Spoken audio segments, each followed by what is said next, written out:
All right, good morning, everybody. Welcome to SNSN. It's Friday morning, and we always try to put together some sort of interesting show together. And I think today's, especially if you're a baseball fan, it's going to be very interesting. We have the head baseball coach from Killingley High School, Ben Desaulnier. Hey, Ben, how are you? Good morning. Good morning. Thanks for having me on. Oh, it is my pleasure. It's been a while. It's been a minute, as they say. Paul's here. Paul knows absolutely nothing about baseball. Not a thing. Not a thing. So thanks for coming, Paul. I know. It's played on grass, right? Huh? In a field? No, they just had all the taxpayers pay for a turf field. Okay, yeah. One big turf field. They do everything in Killingley. Okay. We are so behind the times. Okay. Not baseball. You played Owen Bell. Yeah. How is it? I mean, I went there, I've done a couple of games there, and it seems like it's an okay field. Yeah, I mean, we enjoy playing there. Compared to the field that's behind our school where our JV team plays, it's the amenities are a lot better. We have, full double mount bullpen, batting cage, a lot of things. There's some plans in the works to get the infield regraded over the next, hopefully this coming fall. Fingers crossed. It was supposed to be last fall, but there's they're dredging the pond at Owen Bell, which is the irrigation system for the whole pond, for the whole thing. So they have to do that first. And then once they do that, which is supposed to be completed this summer, then they're going to regrade the baseball field. So that'll be great. But yeah, we love playing there. We just bought a brand new scoreboard for down there. Oh, nice. I believe I heard unofficially that it got delivered yesterday. So we're hoping to get it up in the next week or so. But I mean, it's a massive. Came in by boat. Yeah, I mean, Mike Minarski and myself don't put that thing up by ourselves, if you know what I'm saying. Let's go. We're doing it. You and I will go. So baseball is here. It is officially here. You've already. Rain. Well, it's that time of year in Connecticut, man. That's what happens. Usually the first month of the year is cold and damp, and then it seems to kind of move away from that. Let's talk about, before we get into the Killingley High School season. Yeah. And where you guys stand and what you think how you're going to be this year against other teams. Let's talk about you a little bit. And you're a really young man. Mm-hmm. You're 25, correct? 25. And how long have you been coaching at the high school level? Since I was 19. Okay, that's pretty cool. I mean, and it's not just baseball, is it? No, actually, if we're counting basketball, since I was 18. Oh Lord! So when I graduated high school, I went to go play baseball at Fitchburg State. I played there in the fall, went back for the spring, played a little bit in the spring, had some stuff going on, got a little homesick, ended up leaving school, came home, transferred to UConn. I was a really good student, so. I had that opportunity to go to UConn, which is hard nowadays. Yeah. So I went to UConn for a semester. And really at that point, I think just being away from sports for, just from that January to September, I was really you play sports your whole life and you kind of you feel like you lose a little bit of your own identity. And I had that opportunity that, winter, Jim Crabtree, who was my basketball coach when I was in high school, we needed a freshman coach, but there was no freshman coach stipend in the budget, so it was volunteer. So I did it. I volunteered to do it that winter. I got certified at the time. I transferred from UConn to Eastern because it was a more conducive schedule for commuting. I was commuting to school, and when I did that. I was able to get my coaching certification as a college course through Eastern. That counted. Yeah. Really? So Dr. Dale at Eastern Connecticut State, he was awesome. I learned so much from him. His daughter, I believe her name was McKenna. She went to E.O. Smith and she played at Brown, I believe. And then I think she grad transferred and played at Virginia as well. So she was a very good player. He was an excellent coach. And he didn't coach baseball or even I don't even really think he would consider himself a basketball guy. I believe he was more of a track and swimming coach, but you know how coaching goes. A lot of that principles overlap. So I learned a lot from him. And then baseball, I coached 1 year of JV baseball when I was 19. This is Killingly. At Killingly. Yep. And then the Todd Meadows, who was the head coach at the time, he resigned at the end of the season. I applied for it and went through the whole interview process. And after multiple rounds, I got the job a few days short of my 20th birthday. Wow. So I was June. It was about 15 days before my 20th birthday. I was 19 when I got hired. Lordy. Yep. And you've been coaching forever. I mean, let's go back to the start. I mean, and I just think this is really interesting because, you're 25 now and you're a veteran. Yeah, it's funny. In the coaching ranks. So. When I first started coaching, I had the opportunity to go on a Game Time CT podcast with Bob DeMeo, who was the head baseball coach at North Haven for, I think it was like 50 years, something like that. Might even been more. And he won like 5 state titles at North Haven. And that was like a really awesome experience to just get to sit and talk with him. But it was about like how I was the youngest coach in the state and he was the oldest.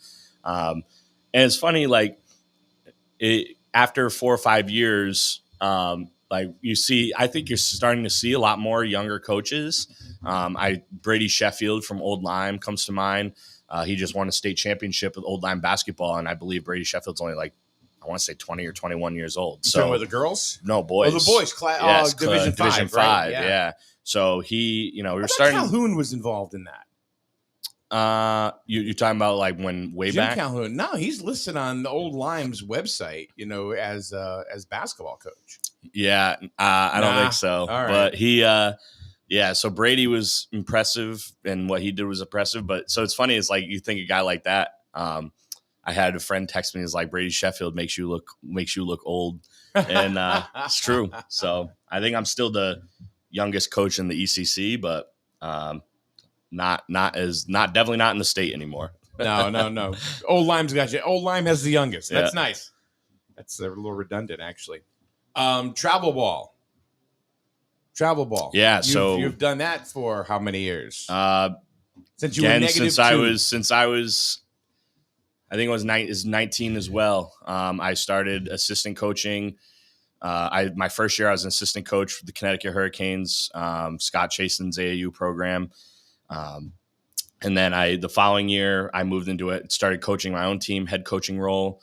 I've been doing that for the last 6 years. And, now at this point, I mean, kind of almost feel like I'm simultaneously running it with Scott. I have a lot of pride in that program and what we do there. I think especially with helping kids get to school and playing, beyond high school and giving them an opportunity to get in front of, scouts and other things that maybe they wouldn't have that opportunity locally.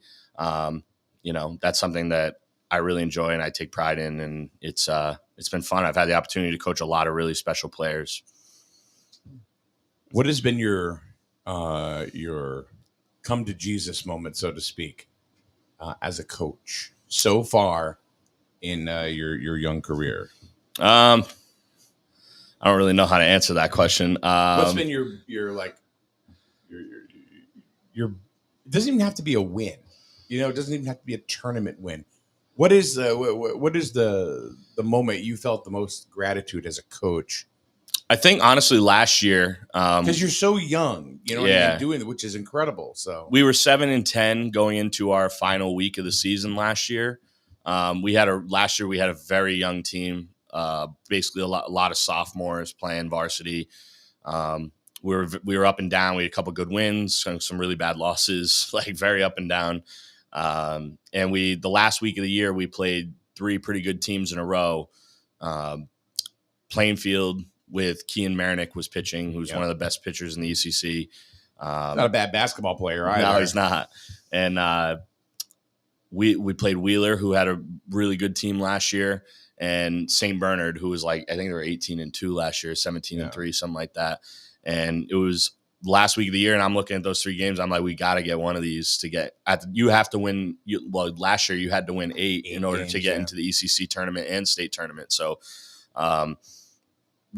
I was nervous about that, but then that week it felt like a lot of things came together. We actually ended up winning all 3 games, and we finished 10-10, which exceeded my expectations for last year. I think I would have been very happy with just qualifying. And then we were able to kind of parlay that into the playoffs, where we lost a tough game to Lyman Memorial. Dom Pompriant's great lefty pitcher. He was back this year. He shut us down, but then we turned around the state tournament and we won a couple games in the state tournament. We were able to get back to the quarterfinals. So again, like exceeding what expectations we even had for ourselves. And I think made the kids believe in themselves a little bit. And I think that really, I took a lot of pride in that, that felt, to exceed the expectation for ourselves. I think it was really awesome to see the kids come together, especially, playing like people that are a couple years older than them. One thing that I've always been confused as far as Killingly is concerned is what y'all's conference you in? What level you guys in? Because it seems like it's different for different sports. Like football, you guys are next level or have been next level for the last while. Yeah. Basketball, you seem like you're in a different division than you are baseball. To help me understand this, because so it's a lot more about how the ECC does divisions. It is a process that obviously not everybody is perfect for every sport, right? But they really do try to make things equitable, and I think that is. They do, I think, a pretty good job of making sure that it's fair for everybody and making sure that everybody plays a competitive schedule and has a competitive division. So, like, if you did straight enrollment, right, and you like made the 4 divisions off of straight enrollment, depending on the year, we are either Division 2, Division 3, like right kind of like in that little flex area. Because there's like an ECC. Yes. Okay. So there's like 5 or 6 schools in that like little pod that I'm talking about, like between 2 and 3 that are probably separated by about like 15 students. So year to year it changes. And football, so the ECC year to year, they also look at what you have coming back and basically like, historical too, right? But your divisions are not necessarily just your enrollment. So football, obviously we've been really, really successful in football. Coach Neal's program is phenomenal. But so they play in Division 1. There's only 2 divisions in football though. So, them playing Division 1 makes sense. And then in basketball, we were 3 by enrollment. And so we played in 3. We didn't really move. Next year, we'll be moving up to 2 because of that enrollment switch. So I think it was Bacon Academy fell below us by like 8 students or something like that. And then same thing with baseball. We're in Division 2 this year, whereas we've been in 3 since I've been at Killingly. Again, that's just an enrollment thing. There just happened to be a school that fell below us. Now next year, a school could go back above us and we could go back, right? So it's kind of a year-to-year thing. Right. I have one of the things that we can't see on here, this interface that we use is everybody's names. Yeah. Because of whatever their privacy preferences are. Yeah. So if you guys could identify yourself on your comments, like for example, Facebook user says, I'm just going to read it verbatim. Going to miss playing KHS this season, Benny. One says no Griswold versus Killingly this year, which is strange to me. That's a staple. Just like Killingly Plainfield, Killingly Griswold. Yeah. So, but anyway, I'm I'm sorry to see that you guys we aren't playing. I would say to that is that Chris like Garvin, this year we didn't have Plainfield or Griswold on our league schedule. We were able to pick up Plainfield twice. We didn't pick up Griswold. Schedules are made like a year in advance, so the schedule was made last year, like at the end of last season. Like while we were still playing games last year, usually you finish your schedule for the following year, and it didn't happen.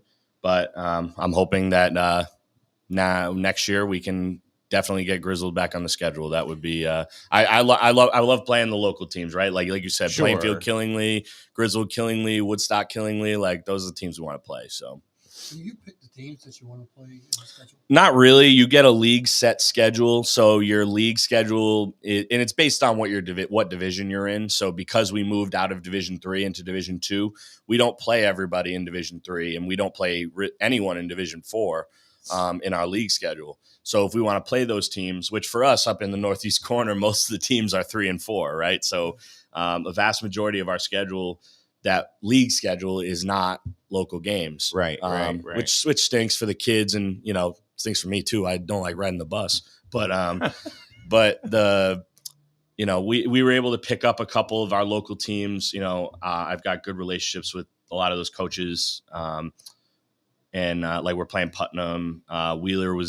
We played last year. We played a extra inning game with them at Dodd Stadium, and then another game that was ended on a walk off. So we played 2 great games with them last year. So their coach and I are close, and they wanted to play a couple more, so we were able to pick them up. But yeah, unfortunately, we couldn't get everybody.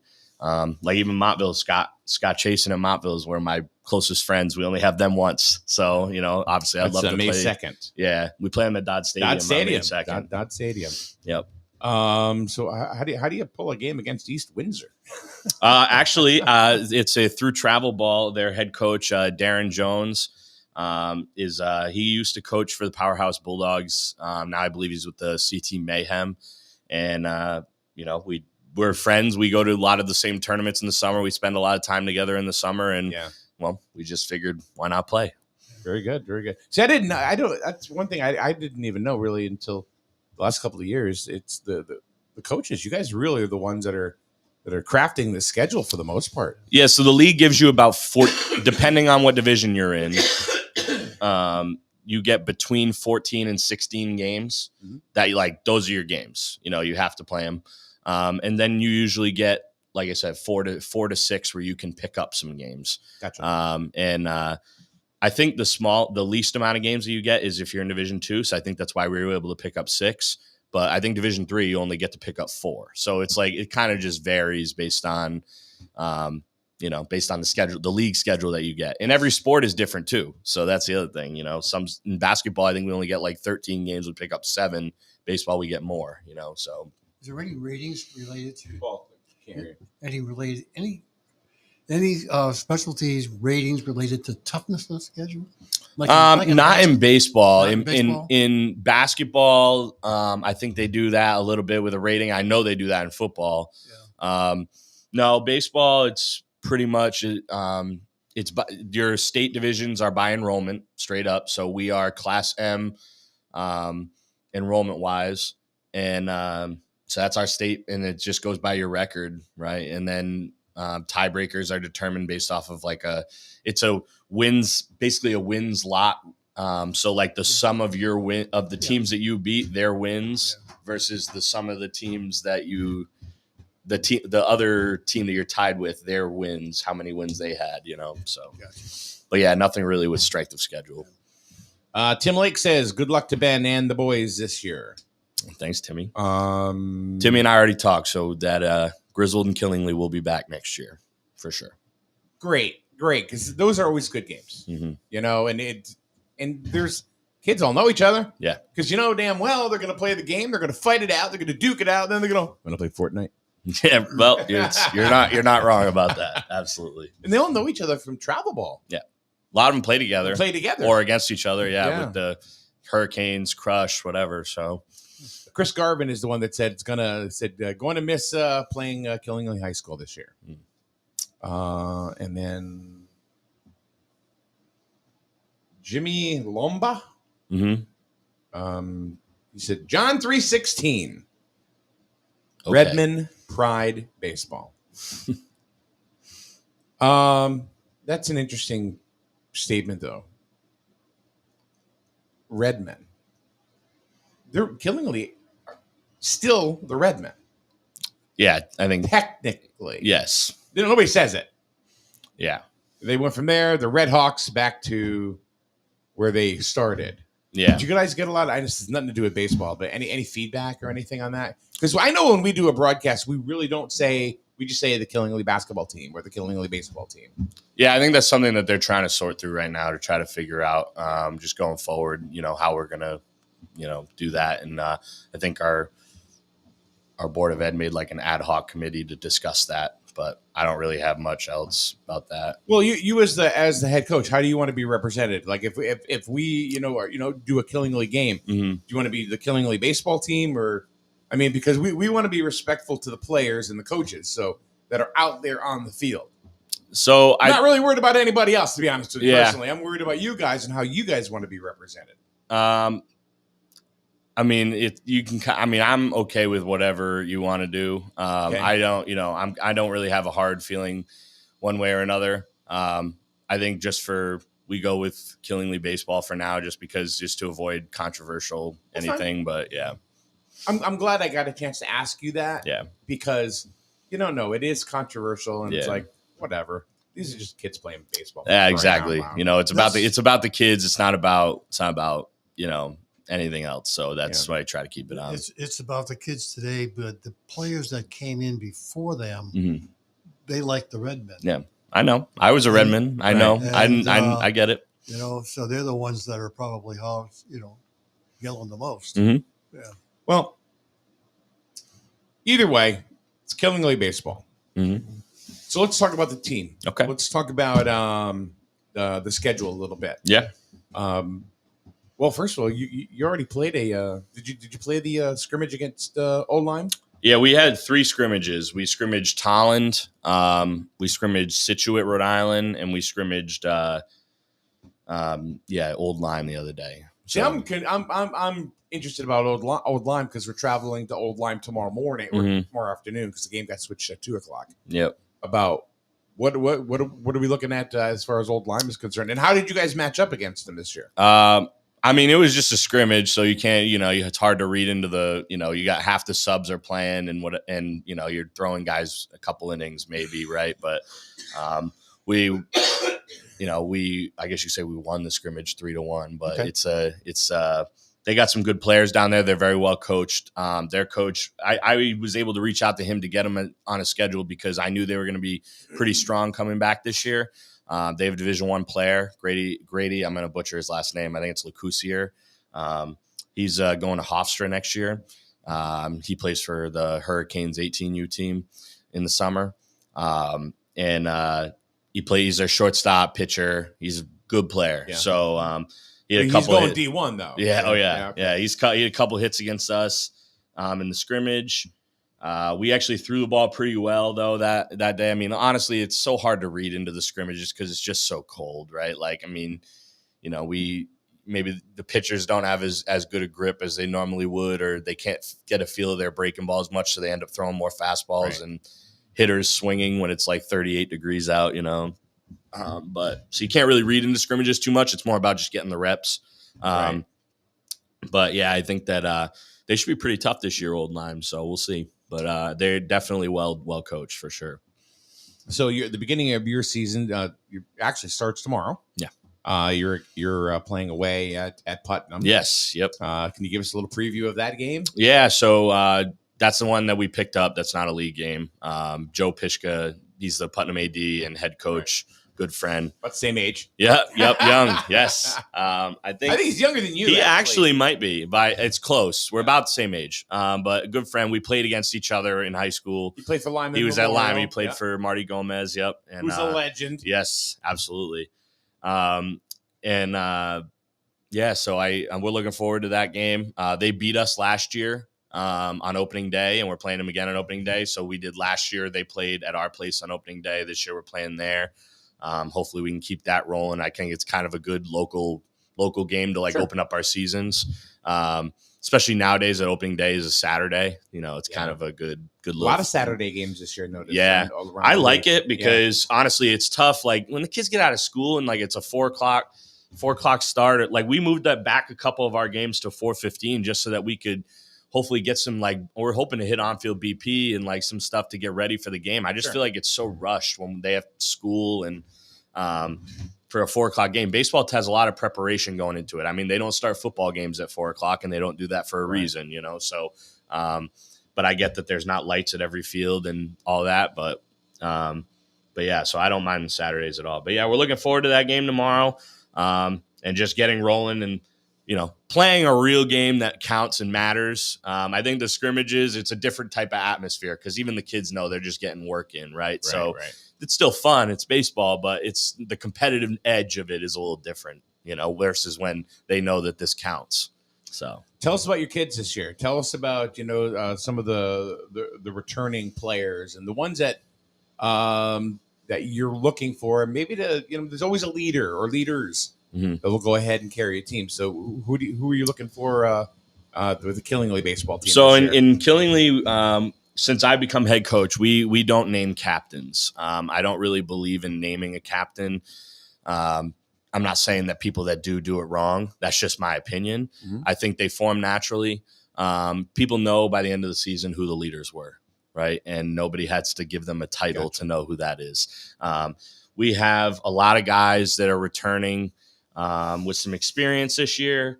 And Ashton Goodwin, Brady Zadora, Landon Manzi, Dom Kubera, Lincoln Waterman, Mason Frazier, Michael Fabiano, Hayden Laro, Lucas Bertram, Joey Gould, and Alex Murdoch. They all played varsity experience, played some sort of varsity last year. A couple of them played only a couple games. Some of them played every game. So, but just they have got experience, and I'm looking forward to seeing what they do. I think our leaders still have yet to totally emerge, but it's so early, you know. Exactly. We 2 weeks in, we're only 2 weeks into practices. So I think after the first week or so of games, we'll really start to see who the real leadership on the team steps up. Very good. Paul, anything? Nah, you got nothing. Told you. Yeah. Nothing at all. Do you like coaching? I mean, stupid question, but it's honestly, this is my life. It sounds crazy. It's not really that crazy. I know a lot of people love coaching, but it's like, for me, I'm a very calculated and tactical and intentional person, with really everything that I do, organized. And I've essentially built my life around coaching. And I know that it might sound crazy to some people, but it means that much to me. I changed careers. I went back to school to be a teacher because it was more conducive with my coaching schedule. And I originally was in insurance, the family business. But, geez, I wonder how is Matt? And he's good. But I changed careers. I went to Sacred Heart of Griswold. Shout out Dr. C and Dr. Faya. They're great. And so I was going to night classes at Griswold 2-3 nights a week for the last 2.5 years. And I'm finally finishing that up. You're finishing your certs and stuff? Yeah, so I'm done with my coursework. I'm doing my student teaching right now. But yeah, I'm very, very invested, and especially in baseball. I love basketball too. I love the kids. I love the competitiveness, the pride. I'm a Killingly guy through and through. But baseball is very, very special to me, and the kids, they mean a lot to me. I'm young, so obviously I don't have children of my own or anything yet. No. Not hopefully. Well, kinda. Yeah. Kinda do. But those are my guys. And they know how much I care about them. I get emotional, but that's how much I care about. You love baseball, so how far do you want to go? Do you want to remain a high school coach? You got any aspiration of becoming a college coach? Or yeah, so I would love to coach college someday. I think that would be lying to you if I said that wasn't an aspiration where, especially when you wake up every day and your job is to just go coach baseball and you don't have to do anything else, right? Those guys, that is the absolute dream job. Yeah. But I am very happy and content in my day-to-day life with what I do right now. And, I feel like at Killingly, I have a lot of respect for coaches that came before me and the players that have sacrificed and stuff before me. But we don't exactly have an illustrious history in baseball. And I think that what we've started over the last few years has the potential to grow into something, that is consistent and, change the narrative of Killingly baseball. Mhm. Since 1973, we had only been to the quarterfinals of the state tournament twice before we went back-to-back years the last 2 years. One of those was in 1988 when your boy Roger LaFrancois was the head coach at Killingly. But yeah, so I am content and happy where I'm at. I love the travel ball stuff I'm doing. I love coaching baseball and basketball. But yeah, I mean, I guess someday if the opportunity was right, but I can tell you, I'm not leaving Killingly to, go be a part-time assistant at a college. Otherwise, you know what I mean?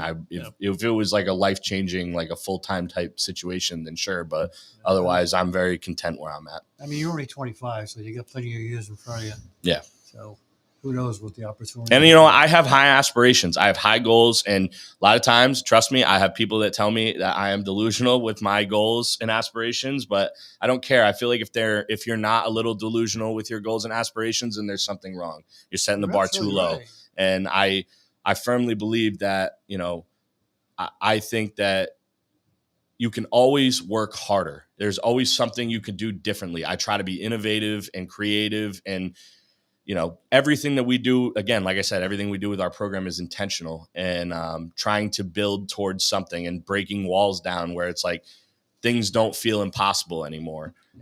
3 years ago, going to the quarterfinals multiple years in a row seemed like an impossible thing, and we did that. And sometimes you need breaks and things to go your way too. Like, I mean, that's how baseball is. That's how sports are. But I continue to feel like if you keep believing and working and knocking on the door, good things will happen. And I'm a firm believer in that. So I continue to live by that every day. And I wake up every day with the attitude of we're going to continue to build this and continue to get better. Sure. That's coach, man. That's what coaches do. It's a good attitude to have because a lot of people don't have that attitude. If something fails, I'm done. You have to be positive today if you want to get ahead. So, and maybe that's part of like my youthness too. Like I look at it like I feel like I have so much ahead of me that like, I want to set a really good foundation for future. But I know that it's possible, and it's been done before. And anytime someone tells you why you can't do it, I think about why we can though, or why it can change. So why is the glass half full? Yeah. And, there will be a day that people will understand. But for now, it's like, I only need me and my coaches, they believe, and my kids, they believe. So that's all we need. That's good. I can tell you, like, just from my own personal story, I coached fall ball 1 year, about 3 years ago now, about 3 years. And I can't fully resonate with what you're saying. I believe you. Yeah. But I think if I would have stayed with it a little longer, I get it. Right. Because even now, 3 years later, there are kids that will see me at Walmart, and I get the emotional piece. I get it. Yeah. And they'll come up and and they don't say, "Hey, Mike." They go, "Hey, coach." I'm like, what? Even Melissa looked at me and said, "What's that?" Well, I coach volleyball. And I saw a kid just 2 days ago at Walmart. It's where you see everybody apparently. And he was now 6'1". He was like 5'6" when I was coaching him. And it was, "Hey, coach." Yeah, right. My goodness. So I get it. I guess that's the only piece that I understand. That's why I really appreciate coaches. I appreciate it, especially after. That's a hard job, man. And I don't think. I think most parents give you guys the credit you guys deserve. I think that, I look at it, you have to look at it this way, like every coach I think knows this in a certain aspect, but like, this is what I really try to think about. Parents look at things from a singular point of view, right? They look at things from their child's point of view and they want the best for their child. And like, Yes. I totally am like, understand that completely. But like, I look at it, if at the end of their 4-year run, if those kids know that I care about them on a different level individually, right, than just any other educator or teacher, like they know how much I care about them, that to the point where like, they can feel it, then I did my job. And I try to foster the relationships with them that make them feel that way. And I believe in accountability and I believe in coaching kids hard, but at the same time, I also believe that they have to know, if you want to get the best out of them and you want the best of their abilities and you want them to work the hardest they can, they have to know that you truly care about them. Yeah. And I think that I tried, and I think I have done a pretty good job of that, even through the years with people who have graduated. I mean, there's no day harder than the last day of the season when you got to say bye to your seniors, man. That is just like an absolute tearjerker, tough stuff. Yeah. I'm an emotional guy too, so it's like that's a really tough day. And I've been lucky last few years, have some really special players and formed relationships with them that literally will last for the rest of my life. And hopefully some of them want to come back and give back to the program. And I keep in touch with them, and not just but friends for life, but like also like just coach forever. Like you said, you see them in Walmart, and that's how you want It's them. a special feeling. And I only did it for one season. Yeah. And my schedule kind of doesn't allow it, but I kind of wish.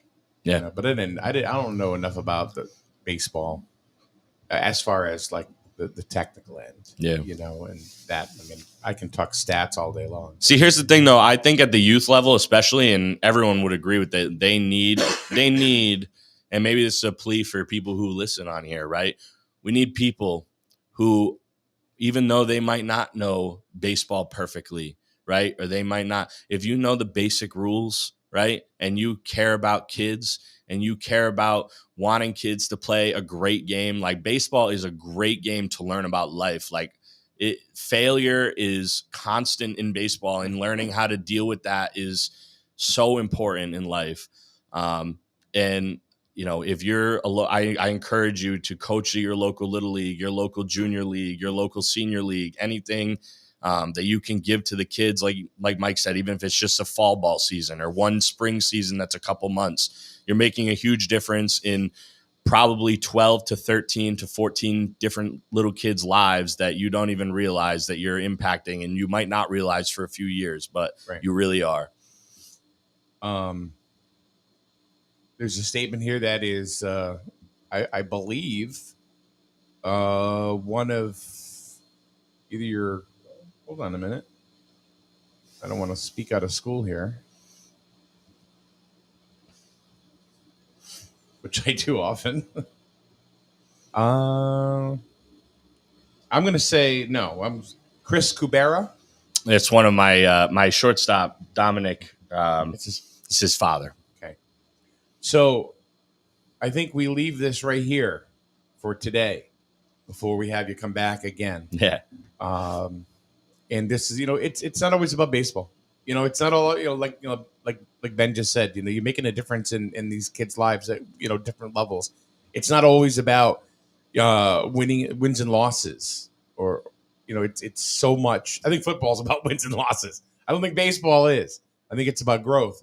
And same thing with basketball. And you coach both. Mm-hmm. So here's what Ben says. Chris says, Ben is an amazing coach and mentor. He goes above and beyond for his players. We're extremely grateful my son has the privilege to play for Ben. Hashtag the village. Hashtag family. Hashtag Killingly Baseball. So there you go. That's it in a nutshell. Yeah. Trying not to make you sound godlike there, sir, but Don't want that. It's obvious that you have a deep caring for the sport and a deep caring for these kids. Yeah. And this is one of the reasons why that we want to have the coaches on this year, starting. We've never done it before. We want to have as many on as we can, because the common denominator is they care about the kids and they care about what's going on, with the sport, and how they perform. And I think that is amazing. So thank you for, I've seen you on the field. I've seen you on the court, and it's obvious the kids love you. They probably hate you at first, but but that's usually the way it goes. Maybe they don't, but it's the kids great. know they're with me. There's no shortcuts. And especially, there's no shortcuts to success. I believe that pressure is a privilege, but they know I care. And if nothing else, that is the far most important thing to me. Well, obviously they know you care. So, all right, we're looking forward to a big season. We'll be following you right along. Hopefully we'll have you if towards the end of the year, if not before that. Hope to see you again. All right, thanks for having me on. All right, thanks, Ben, guys. thank you so Appreciate much. it. I appreciate it. Nice meeting you. Nice to meet you. All right, too. that's Thank you. head baseball coach Ben Desaulnier, and we'll be back, Paul and I, to wrap things up in a minute right here on SNSN. You buy better at Burns. You buy better at Burns. You buy better. New year, same problem. These insurance prices always seem to be on the rise. Is it simply the company you're with, or is there more you can be doing to manage your insurance cost? Call the Burns Agency today and let our qualified staff walk you through coverage options, eligible discounts, and other cost savings. You can reach us at burnsagency.com, by phone, or better yet, stop by our convenient locations in Norwich and Dayville. The Burns Agency, proudly serving Eastern Connecticut since 1932. Jewett City Savings Bank's commitment to helping local businesses fuel growth was recognized by the Small Business Administration and readers of the Commercial Record. We invite you to put our winning commercial lending team to work for your business. Because when local businesses succeed, we all win. To learn more, visit jcsbank.com. Jewett City Savings Bank. Member FDIC. Equal housing lender. Matthew. I know that a lot of times, Mom, it might not seem like I'm listening to you, but I am. And what you say really does matter to me. All the talks we've had over the years, including what you've told me about not using alcohol and other drugs, they stick with me, and they make a difference, especially at times that matter most. Hey, want a drink? No thanks, I'm good. So thank you, Dad, for preparing me for what's ahead. Thanks, Mom, for always being my biggest fan. Thank you for talking. Talk. They hear you. To visit the dentist. In a word, yes, especially if that dentist is Dr. Katzoff and the staff at Griswold Dental Associates. They follow all the latest safety protocols while doing what they do best, taking care of you. From preventive to restorative, your dental care couldn't be in better hands. To schedule your appointment, call Griswold Dental Associates today, 860-376-2626. That's 860-376-2626. All right, welcome back. Yeah. Hey, Paul. Yeah. I mean, I just my comment on him, he's a pretty impressive, down-to-earth guy for his age, I'll tell you. I think he's a pretty impressive, down-to-earth guy for a person. He really forget his age, but impressed me for a guy being at his age, how down-to-earth he is. Yeah, very good. Yeah, very, very, very good. So anyway, first game is tomorrow. Looks like everybody left, so we're going to leave too. Are we? Yeah, everybody likes beat feet, man. They're out of here. So it's like, all right, well, we're out too. So tomorrow, first game, it's going to be 2:00 at Old Lyme, Griswold and Old Lyme. Tomorrow, right here on SNS.